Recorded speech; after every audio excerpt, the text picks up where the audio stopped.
நமஸ்காரம். உங்கள் அன்பிற்கும் அபிமானத்திற்கும் ஒரு வித்யாபுத்திர வித்யாராஜா குளத்தொழுந்து பேசுகிறேன். ஸ்ரீமாத்திர நமக. இது என்னுடைய 567வது வீடியோ. இந்த வீடியோவில் காலையில் பேசின இந்த துர்கா பற்றி சொன்னவன்னு நிறைய பேருக்கு ஃபீட்பேக் கொடுத்துருக்கா. அதில் உமா தூத்துக்குடியிலேருந்து உமா பாலசுப்ரமணியன் மெசேஜ் அனுப்பிச்சிருக்க. அந்த இதை இதுக்கு நம்ம கேட்டால் தான் நல்லாயிருக்கும்.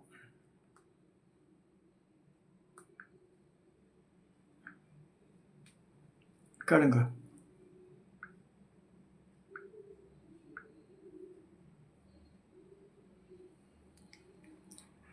அவள் என்ன சொல்லிருக்கான்னா, சப்தசதி துர்கா சப்தசதியில் அந்த 700 ஸ்லோகத்துக்கு உண்டான அந்த சப்த ஸ்லோகின்னு ஒன்று இருக்குது. அந்த மாதிரி இதில் திரிபுரா ரகசியத்தில் இது வருதுன்னார்.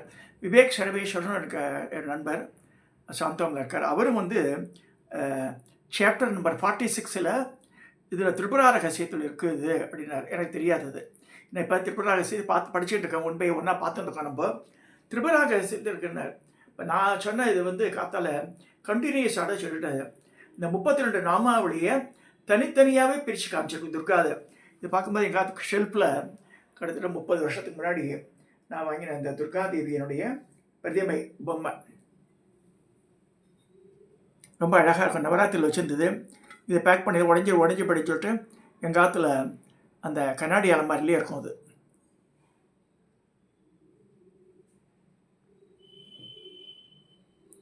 அஷ்டபுஜ துர்கா புலி மேலே இருக்க.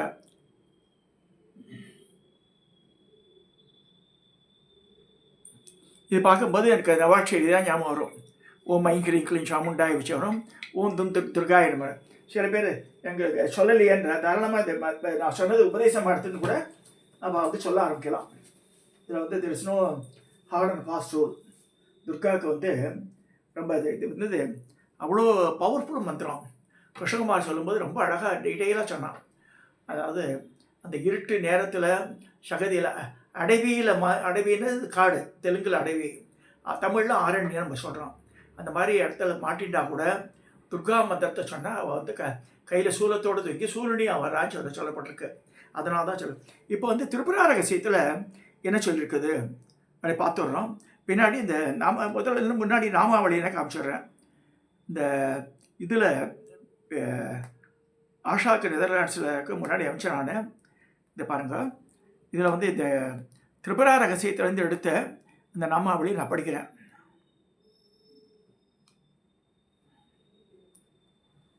இந்த 32 நாமாவளி துர்கா முதல் நாமாவளி, 2 துர்காதி சமனி, 3வது துர்காபத் நிவாரணி, 4வது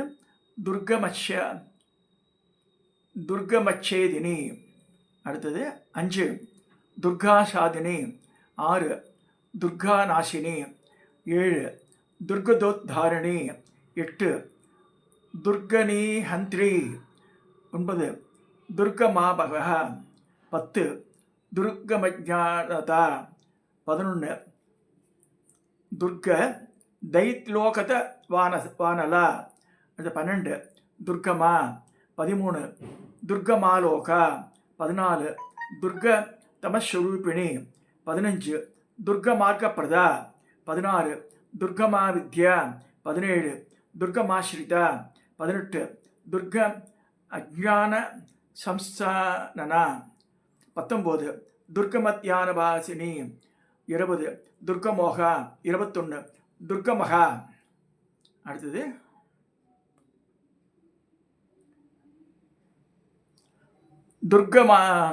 துர்கமார்த்த ஸ்வரூபிணி, அடுத்தது துர்கமா சுர சம்ஹந்திரி, அடுத்தது துர்கமாயாத்து தாரணி, அடுத்தது 25 துர்கமாங்கி, அடுத்தது துர்கமதா, 27 துர்கம்யா, 28 துர்கமேஸ்வரி, 29 துர்கபீமா, 30 துர்கபாமா, 31 துர்கபா, 32 துர்கதாரணி.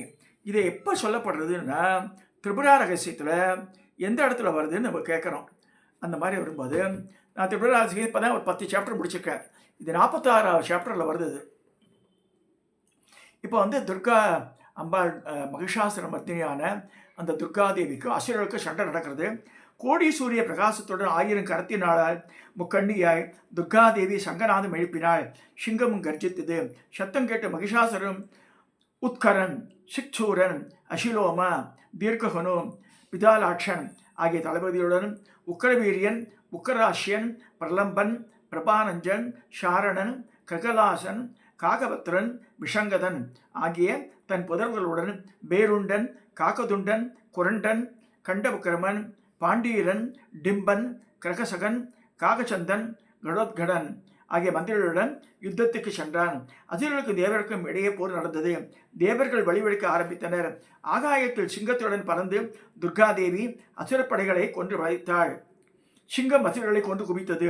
பலரை கடித்து குதறியது.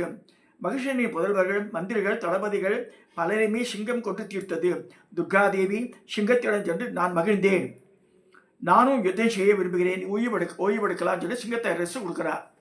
மகிஷனை பார்த்து துர்காதேவி, துஷ்ட மகா அசுரத்தினை என்னுடன் யுத்தம் செய்து பரலோகம் அடைவாய் என்றாள். கடும் யுத்தத்திற்கு பிறகு துர்காதேவி மகிஷனின் தலையை வெட்டினாள். அவன் எருமை உடம்பிலிருந்து பெரும் அசுரன் தோன்ற அந்த தலையின் தேவி வெட்டினாள். மகிஷாசுரன் உயிர் இழந்தான். மகிஷன் மாண்டான் என்று அறிந்த மும்மூர்த்திகளும் தேவரும் துர்காதேவியை விழுந்து வணங்கி போற்றினர். மகிழ்ந்த துர்கை, வரம் கேளுங்கள் என்றாள். மும்மூர்த்திகளும் தேவர்களும் சொன்னார்கள், எங்கள் எதிரி ஒழிந்தான், கவலையற்றோம், கற்பக விருஷமாகி உன்னால் காக்கப்பட்டிருக்கிறோம். எங்களுக்கு வேண்டியது ஒன்றுமில்லை, ஆனாலும் ரோக ரட்சணத்துக்காக ஒன்று வேண்டுகிறோம். எந்த ஸ்துதியை சொன்னாலும் கஷ்டத்தில் இருக்கும் ஒருவனை நீ சீக்கிரம் காத்தெழுவாய் கேட்கிறா. தேவர்கள் கேட்கிறா. அப்பதான் துர்காதேவி பயத்தை போக்குவதும் பரம ரகசியமானது எனது 32 நாபாக்களை கேளுங்கள். இது பகவதி வாக்கியம் சொல்லப்படுது. தேவி மகாத்மியத்தோட மாதிரி தான் ஒன்று வரும். ஸோ இவ்வுலகிலும் மூவுலகிலும் இணை இல்லை என்று சொல்ல ஆரம்பித்தார். துர்கா, துர்காதி சமனி, துர்கமத் நிவாரணி, துர்கமச்சேதினி, துர்கசாதினி, துர்கநாசினி, துர்கதோத்தாரணி, துர்கனி ஹந்திரி, துர்கமாபக, துர்கமஜாத, துர்கதைத்தியலோக மானச, துர்கமா, துர்கமாலோக, துர்கமாதப்ஸ்வரூபிணி, துர்கமார்கப்பிரத, துர்கமத்யா, துர்கமாஸ்ரித, துர்க அஜான சம்சனன, துர்கமத்யான பாசினி, துர்கமோக, துர்கமக, துர்கமார்த்தஸ்வரூபிணி, துர்கமாசுர சம்ஹந்திரி, துர்கமாயுத தாரிணி, துர்கமாங்கி, துர்கமத, துர்கம்யா, துர்கமேஸ்வரி, துர்கபீமா, துர்கபாமா, துர்கபா, துர்கதாரிணின்னு இந்த 32 நாமாவளியை அம்பாள் சொல்கிற மாதிரி சொல்லப்படுறது. இந்த 32 நாமாக்களை படிப்பவன் பயத்தில் இருந்து விடுபடுவான். அவன் எந்தவித ஆபத்தில் வந்தாலும் அவனை ஒன்று செய்யாது. தேவர்களே, பக்தர்கள் அல்லாதோர், நாசிகர்கள், வஞ்சகர்கள் இவர்களுக்கு இந்த நாமாக்களை சொல்லக்கூடாது. குருவிடமும் தேவியிடம் பக்தி உள்ளவனுக்கே இதை சொல்ல வேண்டும். நான் நினைக்கிறேன் எல்லாரும் இந்த பக்தி உள்ளவர் கேட்குறான்னு சொல்லிட்டு, அதனால தான் சொல்கிறேன் உங்களுக்கெல்லாம். மிகப்பெரிய கஷ்டம் வந்தாலும் இந்த நாமாக்கள் 1000, 10,000 அது 1,00,000 தடவை பாராயணம் செய்தால் தீர்வு கிட்டும். வெள்ளை எள், தேன், நெய், சர்க்கரையுடன் 1,00,000 ஆகுதி தந்து ஹோமம் பண்ணினால் தீராத கஷ்டங்கள் எல்லாம் தீரும். இந்த நாமாக்களை 30,000 முறை பாராயணம் செய்வது ஒரு புரஸ்சரணமாகும். 8 கரங்களுடன் மகிஷாசுர மர்தினியாக என் பிரதிமையை களிமண்ணா செய்து என் நாமாக்களை 100 முறை சொல்லி மலர்களால் பூஜிக்க வேண்டும். மதுவும் மாமிசமும் சமைக்க வேண்டும். இப்படி 48 நாள் பூஜித்தால் எதையும் சாதிக்கலாம்.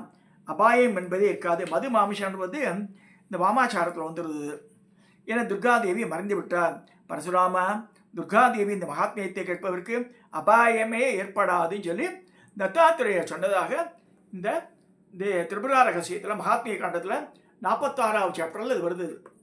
இதுதான் நான் காத்தால் சொன்னேன். நான் காத்தால் சொல்லும்போது கிளாரிட்டி அவ்வளோ இருந்திருக்காது. இப்போ you made have got the clarity. So பரசுராமருக்கும் தத்தாத்திரேய கொண்ட சம்பாஷணையில் திரிபுரா ரகசியத்தில் இது சொல்லப்படுறது. இதில் மகிஷாசுர மர்தினியாக வரும்போது, அம்பாள் வரும்போது இதை தேவர்களுக்காக சொல்லியிருக்கா அப்படின்னு வருது. ஸோ இதை முடிஞ்ச வரைக்கும் பாராயணம் பண்ணுங்க. அட்லீஸ்ட் நம்ம ஒரு 100 தடவையாக சொல்லலாம். ரொம்ப அதாவது சில குடும்பங்களில் தீருணா கஷ்டம், என்ன செய்யுதுன்னே தெரியாது. என்ன கோவிலுக்கு போவா, முட்டிப்பா, எல்லாம் பண்ணுவா, அங்க பிரதர்ஷனம் பண்ணுறா, என்னென்னோ பண்ணுறா. தீரவே தீராதும் போது அந்த பயம், அந்த தாரித்திரியம், கஷ்டங்கள் இதெல்லாம் நிவாரணம் வேணும்னா அம்பாளை துர்க்கையை துதிக்கிறோன்னு இருக்கு. மதி மாமிசத்துக்கு ஈக்குவலண்ட் அதுக்காக தான் நம்ம வந்து உளுந்து வடை பண்ணுறோம். உளுந்தால் செய்யப்பட்ட வடை ஒன்று தெரிஞ்சுங்க. தயிர் வடை தயிரில் அந்த உளுந்து வடையை போட்டால மாமிசமாகிடுறது சொல்லப்பட்டிருக்கு. அப்படி கூட பண்ணலாம். நம்ம தேனில் ஒன்று போட்டால் அது மாஷா பூபா இதில் தேனில் ஊற வச்சு அம்பாளுக்கு அர்ப்பணை பண்ணாலும் அது பவர்ஃபுல் தான். அதே வந்து உப்பு சேர்த்து உளுந்து வடை பண்ணி அதை தயிரில் சேர்த்துட்டாலே ஐயங்காரத்துலாம் செய்வாள். இந்த தயிர் வடை நிறையா போடுவாள் அந்த கல்யாணத்துலலாம் கூட. நார்மலாக ஐயராத்தில் பண்ண மாட்டாங்க. ஸோ இந்த மாதிரி பண்ணிட்டா அதுக்கு மாமிசத்துக்கு ஈக்குவல்னு சொல்லியிருக்கு. மது மாமிசம், மதுன்றது மதுன்னா இது விஸ்கின்னு நினச்சிக்க வேண்டாம். தேனை தான் மதுவை சொல்கிறது. தேனை விடுவா அப்படியே மதுன்னு சொல்லும்போது தேனை தான் அகுதியாக விடுறா. ஸோ தேன் இந்த உளுந்து பண்டம் இதை பண்ணாலே வந்து அதுக்கு ஈக்குவல்னு சொல்லியிருக்கு. அம்பாள் மனமழுந்து போயிடுறான்னு சொல்லியிருக்கு. இதை வச்சு நீங்கள் பண்ணணுங்க. இப்போ அம்பாள் படத்துக்கோ இதுக்கோ வெறும் இந்த 32 நாமாவளி சொல்லி 32 பூலாம் கூட ஒரு 3 பூவாக கடைசியில் போடுங்க. இந்த நாமாவளி சொல்லணும், அதுதான் மெயின். இது ஸோ எத்தனை தடவை சொல்கிறேன்னு ஒரு டைம் வந்து ஒரு இந்த 32 நாமாவளியை அப்படியே ஒரு ஷீட்டில் நான் வந்து வெப்சைட்டில் போட போகிறேன். அந்த இதில் போட்டுட்டா என்ன ஆகுன்னா நீங்கள் வந்து அதை அப்படியே பிரிண்ட் எடுத்து வச்சுட்டு அதை அப்படியே வந்து ஒரு இதில் போட்டுடலாம்.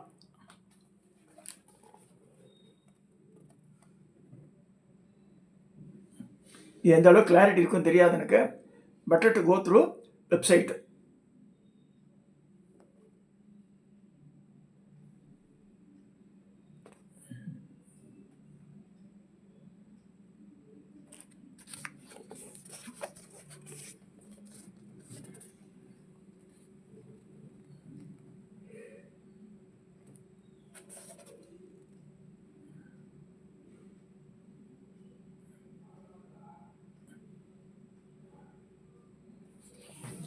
ஒரு 2 நாள் வெப்சைட்டில் வந்துடுவது.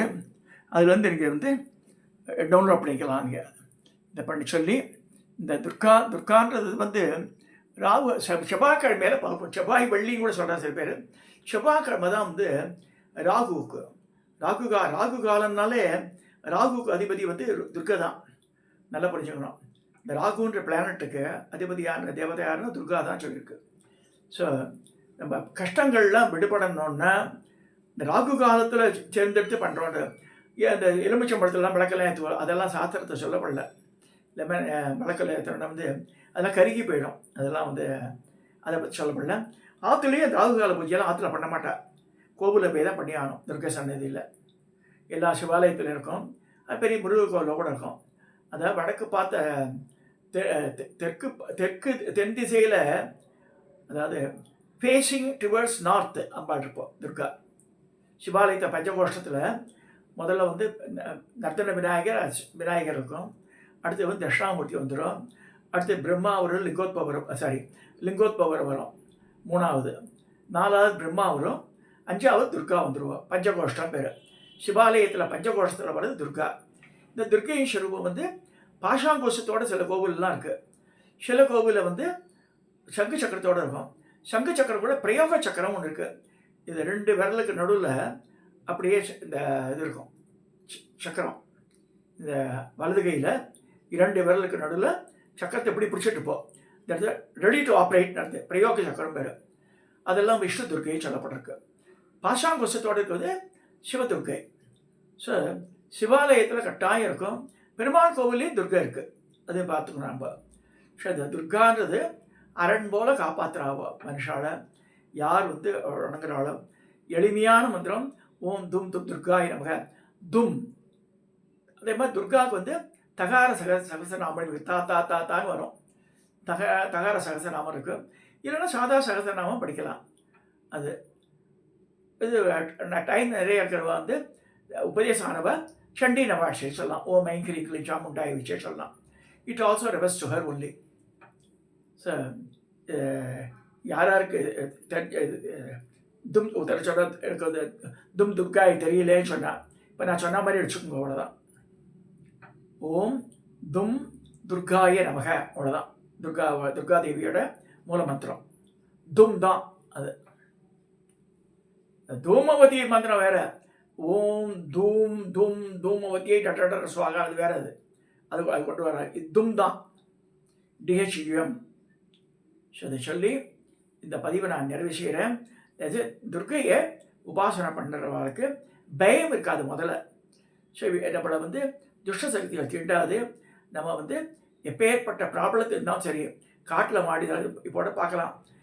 கிருஷ்ணகுலா காலத்தில் பேசும்போது கூட உத்தம்பூர்னா இப்போ இந்த இதெல்லாம் நடந்தது பஹல்காம் பக்கத்துலையே, அங்கே தான் இருக்குது இதெல்லாம்.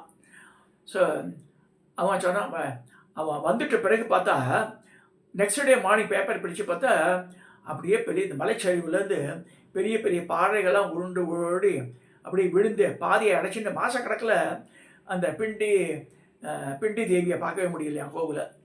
நல்ல காலம் before that time they escape, the reach the place. So அது மாதிரி காப்பாற்றிடுறோம் அம்பாள்.